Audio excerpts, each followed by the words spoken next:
How slave masters used rape to emasculate enslaved African men. Welcome back to the top trendy info channel. If it's your first time here, please hit the subscribe button and turn on the notification bell for fast-hand info as they happen. The history of slavery is filled with unimaginable atrocities, and one of the most abhorrent practices employed by slave masters was known as buck-breaking. This brutal form of sexual abuse was specifically designed to dehumanize and emasculate African male slaves.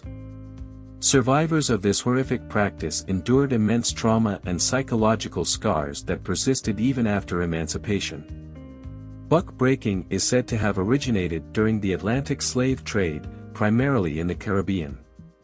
It emerged as a means of punishment for rebellious African male slaves, intended to crush their spirits and prevent future resistance.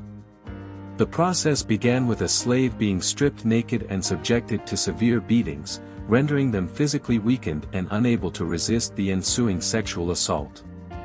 Masters and overseers would often orchestrate these acts to humiliate and degrade the enslaved individual. Buck-breaking served a dual purpose for the white supremacist slave owners. By engaging in acts of sodomy and rape, they sought to emasculate the male slaves, robbing them of their dignity, power, and sense of manhood. These sadistic acts were intended to reinforce the notion of white superiority and black inferiority, establishing a hierarchy based on race. Buck-breaking often took place as a public spectacle, particularly during periods of increased slave rebellions. Enslaved men would be stripped, beaten, and then raped by white men in front of a crowd. The intention was not only to humiliate and traumatize the victim but also to send a message to other slaves, instilling fear and deterring any notions of resistance.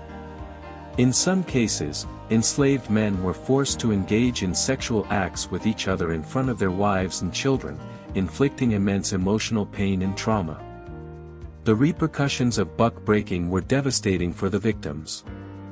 Many enslaved men who experienced this horrific abuse suffered profound psychological trauma, leading to feelings of shame, self-hatred, and hopelessness. Some resorted to suicide, while others fled in an attempt to escape the constant reminder of their violation. The practice perpetuated a cycle of fear and powerlessness among the enslaved population, as they witnessed the brutal consequences of resistance. The psychological, emotional, and physical toll inflicted on enslaved men through buck-breaking cannot be overstated. Survivors of this horrific practice endured immense trauma, suffering long-lasting consequences. The forced sexual encounters shattered their self-esteem and self-worth, leading to profound psychological scars that persisted even after emancipation. The practice of buck-breaking reveals the depths of cruelty and dehumanization to which slave owners stooped to maintain their dominance. Its purposeful destruction of the enslaved African male identity and sense of self-worth echoes throughout history, impacting generations that followed. Kindly keep following for more updates. Tell us what you think about this on the comments section and don't forget to subscribe to this channel.